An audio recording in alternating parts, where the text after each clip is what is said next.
I leave it to your good judgment, but I was just thinking. So if I am a law student and I am looking at the theory and practice of the law, and I don't think along the same lines, and my script falls before my lecturer who thinks along these lines, what could possibly happen to my script? I'm asking a question. I'm not judging. That's one.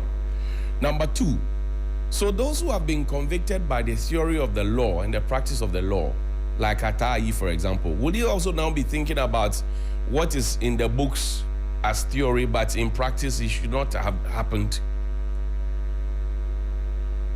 I'm asking a question. And why does the principle seem to change when the times change? I'm asking, I'm not judging. And in this particular instance, which portion of the law has been broken or sidestepped? I'm asking, I'm not judging. And what really, I mean, beyond the petitions that have come, we're also seeing reports, audit reports, etc., some monies. That's not my focus. But what if really there's some wrongdoing that's been done? Are we saying that because there's theory and practice, then I don't know. I've never been in a law classroom before, so I won't know.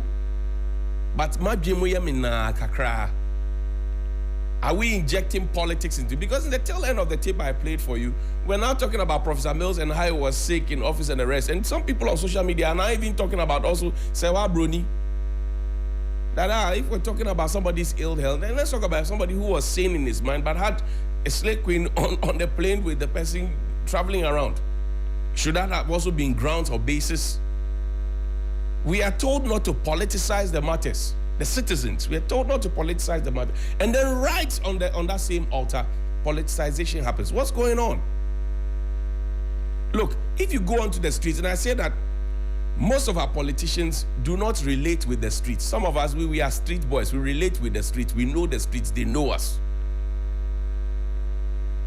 If you go and listen to some of the thoughts that they have, some people who have never stepped, their way into a classroom before, if you listen to some of the thoughts that they have, I'm sure that it will guide our politicians a whole deal. I'm telling you. The theory and practice of the law. I said, I am not a lawyer. I don't understand it. You and I. But now we have gotten the explanation. So we will wait.